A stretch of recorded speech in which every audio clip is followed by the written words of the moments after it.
Hallelujah. खुदावंद यीशु मसीह में आप सबको सलाम। बाइबल मुकद्दस में से मुकद्दस यूहन्ना की अंजील और उसका 5वां बाब 2 आयत से 9वीं आयत तक पाक कलाम में से खोले। मुकद्दस यूहन्ना की अंजील 5वां बाब और उसकी 2 आयत से 9वीं आयत तक।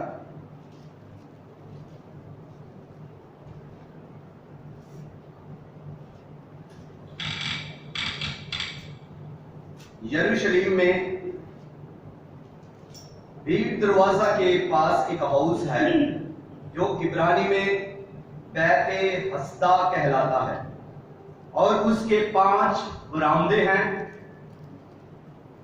इनमें बहुत से बीमार और अंधे और लंगड़े और बस मुर्दा लोग जो पानी के हिलने के मुंतजिर होकर पड़े थे, क्योंकि वक्त पर खुदावन का फरिश्ता हाउस पर उतरकर पानी हिलाया करता था। पानी हिलते ही जो कोई पहले उतरता सो शिफा पाता, उसकी जो कुछ बीमारी क्यों ना हो। वहां एक शख्स था जो 38 बरस से बीमारी में मुब्तला था। उसको यीशु ने पड़ा देखा और ये जानकर के वो बड़ी मुद्दत से इस हालत में है, उससे कहा, क्या तू तंदुरुस्त होना चाहता है? उस बीमार ने उसे जवाब दिया, ऐ खुदावन, मेरे पास कोई आदमी नहीं के जब पानी हिलाया जाए तो मुझे हाउस में उतार दे, बल्कि मेरे पहुंचते पहुंचते दूसरा मुझसे पहले उतर पड़ता है। यीशु ने उससे कहा, उठ और अपनी चारपाई उठाकर चल फिर। वो शख्स फौरन तंदुरुस्त हो गया और अपनी चारपाई उठाकर चलने फिरने लगा। खुदावन के कलाम के पढ़े सुने और कबूल किए जाने पर खुदावन की कसरत के साथ बरकत हो। सब कहें आमीन।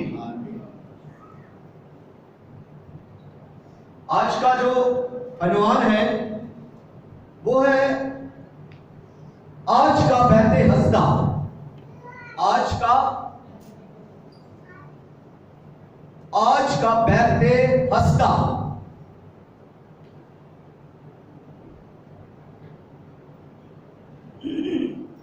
बहते हस्दा यानी वो हाउस जिसको इब्रानी में बहते हस्दा कहते हैं,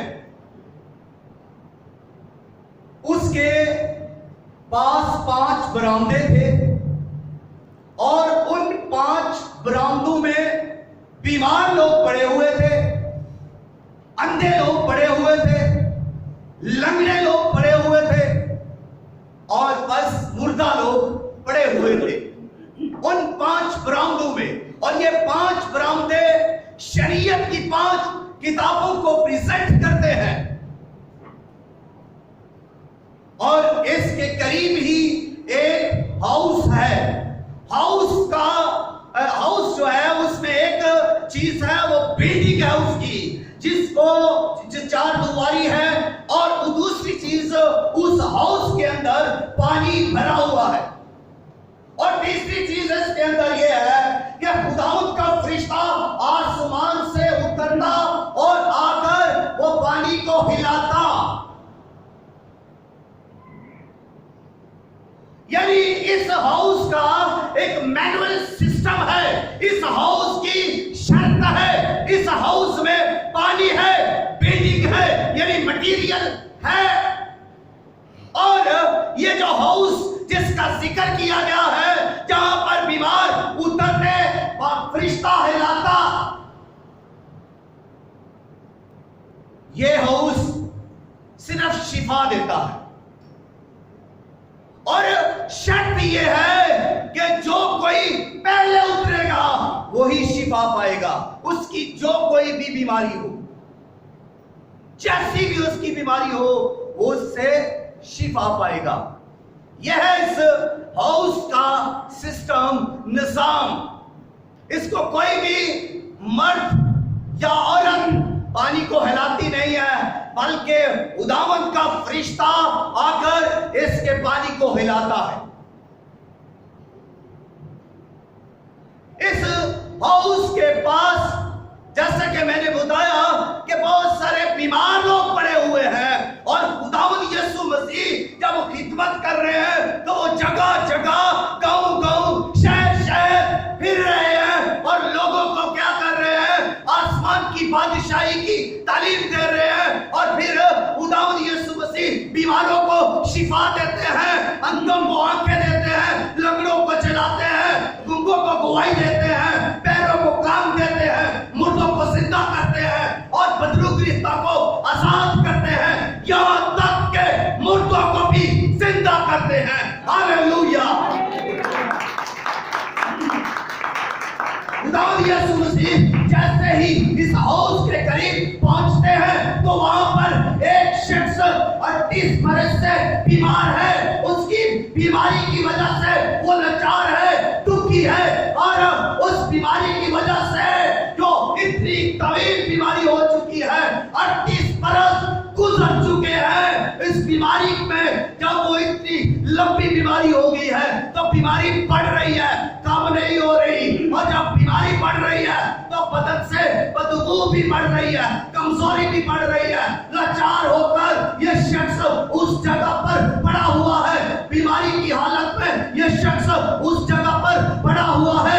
इसके रिश्तेदार इसे छोड़ गए हैं, इसके अजीज इसे छोड़ गए हैं, और ये अपनी लाचारी का इकरार भी करता है। जब यीशु मसीह इसके करीब आकर इसे पड़ा हुआ देखते हैं, यीशु मसीह देखते हैं, अब भी खुदावंद यीशु मसीह आसमान से हर शख्स को देखते हैं कि यह शख्स कितनी मुद्दत से बेकार पड़ा हुआ है, लाचार पड़ा हुआ है, बीमारी के अंदर पड़ा हुआ है, दुख के अंदर पड़ा हुआ है, नशे की हालत में है। खुदावंद यीशु मसीह देखते हैं, लिखा है जो ये जानकर कि इतनी मुद्दत से इस हालत में है। खुदावंद हम सब की हालतों को जानता है, हालात को जानता है, ख्यालात को जानता है, माजी को जानता है, हाल को जानता है और मुस्तकबिल को जानता है, क्योंकि वो आलमुल गायब है।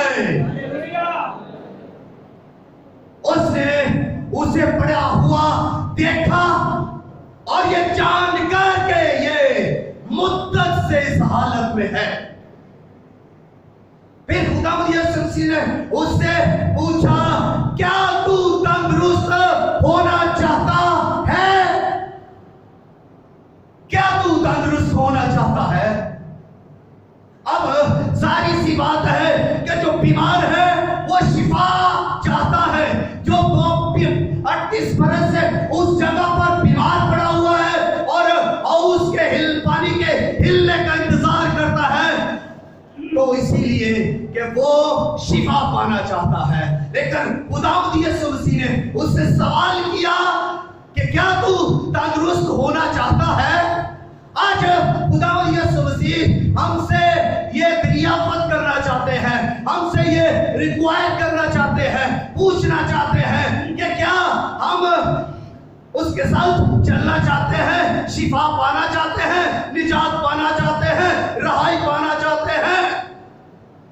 क्या हमारी ये ख्वाहिश भी है? तो उस बीमार ने क्या कहा? उसने जवाब दिया। खुदावंद यीशु मसीह को जब जवाब उन्होंने उसने दिया तो कहता है कि मैं खुदावंद, मेरे पास तो कोई नहीं जो मुझे इस हाउस में उतार दे। मेरे पहुंचते पहुंचते दूसरा मुझसे पहले उतर पड़ता है, वो शिफा पा जाता है मेरी आंखों के सामने, और मैं फिर बीमार का बीमार ही रह जाता हूं। 38 बरस हो गए हैं, मेरे साथ यही हो रहा है। मेरे पास कोई नहीं है, नो वन विद मी, मेरे साथ कोई नहीं है, मेरी बहन मेरे साथ नहीं है, मेरा भाई मेरे साथ नहीं है, मेरा बाप मेरे साथ नहीं है, मेरा कोई रिश्तेदार मेरे साथ नहीं है, कोई मेरा यार संगी मेरे साथ नहीं है। मैं तन्हा इस हाउस में पड़ा हुआ हूँ, अकेला बीमारी की हालत में 38 बरस से पड़ा हुआ हूँ। मैं तन्हाई की वजह से बेबस हूँ, मैं जुदाई की वजह से तड़प रहा हूँ, अपनों की जुदाई की वजह से भी दुख उठा रहा हूँ, इस बीमारी की वजह से भी दुख उठा रहा हूँ। तन्हाई ने भी मुझे लाचार कर दिया है और मेरे पास कोई नहीं है खुदावन। मैं बेबस और बेकस होकर रह गया हूँ। तो खुदावन यीशु मसीह ने उससे कहा, उठ और चल, फिर उठ, अपनी चारपाई उठा और चल फिर। यहां पर 3 हुक्म है। पहला हुक्म यह है कि उठ, दूसरा हुक्म यह है कि अपनी चारपाई भी उठा, और तीसरा हुक्म है कि चल फिर। पहला है उठ, हुक्म यह है कि उठ। तू जिस जगह पर पड़ा हुआ है, बीमार पड़ा हुआ है, लाचार पड़ा हुआ है, दुखी पड़ा हुआ है, तन्हाई की वजह से तू उठा रहा है और अकेलेपन की वजह से तू बड़ा परेशान है, तो अब तू बीमारी से, लाचारी से, दुख से रंजीता पड़ा हुआ है, इस जगह से अब तू उठ, उठ। कलाम है उठ, अपनी उस जगह से उठ। चाहे तू दफ्तर में पड़ा हुआ है, फैक्ट्री में पड़ा हुआ है, या किसी चर्च के अंदर पड़ा हुआ है, या किसी मिनिस्ट्री के अंदर पड़ा हुआ है, तू कुआर के अंदर है या मैनेजमेंट के अंदर है, और तुझसे तौफान उठता है, तू बीमार है, बेकस है, तेरा किसी के साथ रफाकत नहीं है, और तू उस जगह पर पड़ा हुआ है। तू है तो चर्च के अंदर मगर बीमार, चर्च को तेरा कोई फायदा नहीं है। तू मिनिस्ट्री के अंदर पड़ा हुआ है, मिनिस्ट्री को तेरा कोई फायदा नहीं है, तू मिनिस्ट्री के लिए कुछ नहीं करता। अगर तू किसी ऑफिस में है या बिजनेस के अंदर है और वहां पर तू बस पड़ा है, तनहा ले रहा है, खा पी रहा है, लेकिन वहां पर तू उसके फायदे के लिए कुछ नहीं कर रहा, तो खुदा यीशु मसीह कह रहे हैं कि फिर उठ, अब वक्त है उठने का। मैं तेरे पास आ गया हूं, मैं कलमा खुदा, मुझे सुन कलाम तजस्मे नूर, मैं अल्फा ओमेगा, इब्तिदा और इंतहा, अव्वल और आखिर। मैं जो मर गया था अब जिंदा हूँ। मौत और आलम अलवा की कुंजियां मेरे पास हैं, और मेरे बंद किए को कोई खोलता नहीं है, और खोले हुए को कोई बंद नहीं करता। मैं तुझे कहता हूँ उठ।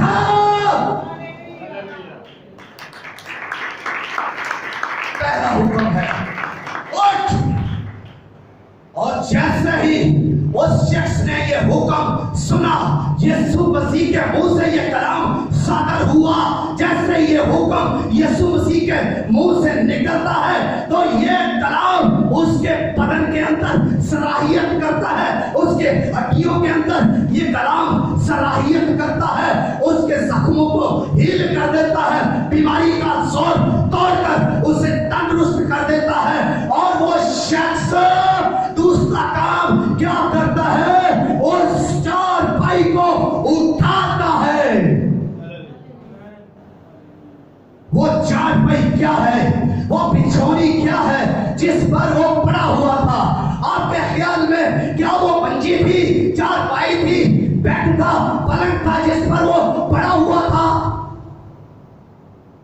वो शख्स वहां पर एक छोटा सा टाट था जिस पर पड़ा हुआ था, या वो गद्दा है, बिछौनी है जिस पर वो पड़ा हुआ था, उस पर वो पड़ा हुआ था। और वो यही है, वो जिस पर